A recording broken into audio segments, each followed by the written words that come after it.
Vielen Dank. Zum Glück hast die Angst nicht ganz so groß. Ne? Nicht so gut zu sehen, ja? Das ist eine Gefahr. Jeder stimmt natürlich.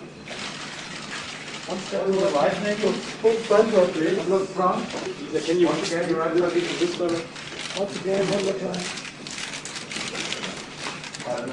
Please, And here, please.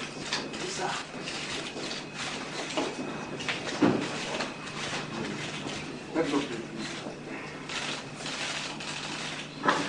Please look just one time. The second goes, please. full center, please.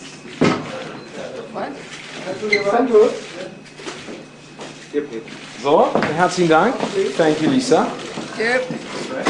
Now you get mic'd up and start with the interview. Herzlichen Dank.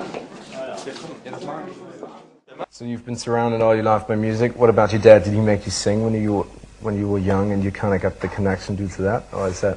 Yeah, we'd have me sing, but just like get up on the table and sing in the middle of the night or something. Not seriously, but yeah, I think I've been attached to music since I was able to think.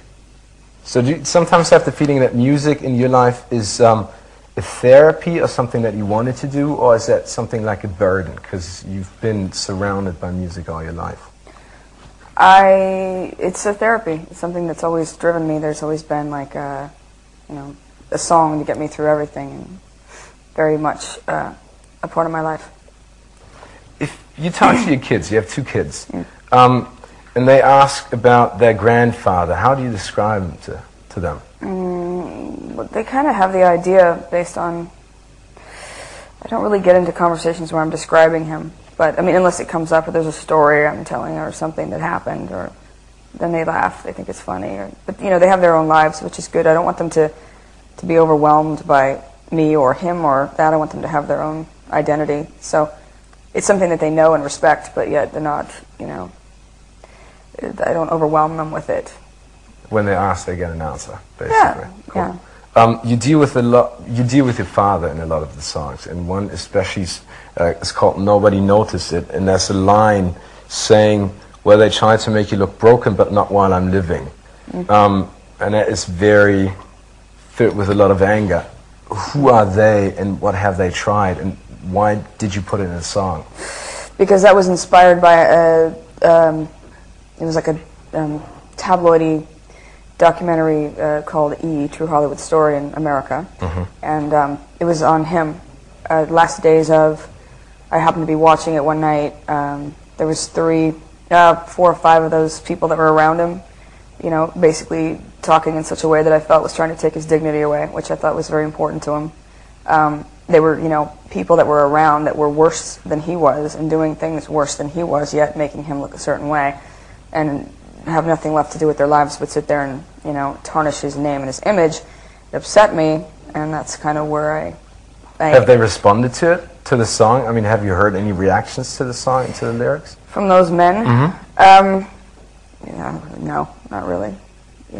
What are they going to say? They're a certain breed, those people. You can't really, I'm sure I don't know. I haven't heard anything. I'm ready for them to say something, though. And then you're going to kick them. Yeah. Do you ever spend do you go back to Graceland and spend a lot of time there? Is that something like a museum for tourists for you, a time machine, or is that still home where you spend a great It's both. time? It's both. Yeah, but I get back not as much as I'd like. Maybe 2 or 3 times a year I go. So is that ritual, what you do when you go back to Graceland? I mean, is there certain things that you do, or certain things that you look at, certain walks that you walk, or? I will, yeah, I mean, I'll have dinner. I'll shut it down and hang out at night. Things like that. Do you take your kids? And I have family there still, so they'll come over. Do you remember when you first realized you're the daughter of the king of rock and roll, of the one and only Elvis? And I mean, what kind of feeling was this? It's the question of growing up in public, maybe. I think that it's something that I kind of was bred into, to the point where I never really knew anything different. So I didn't have a chance to go, oh wow, and I just kind of was, that's just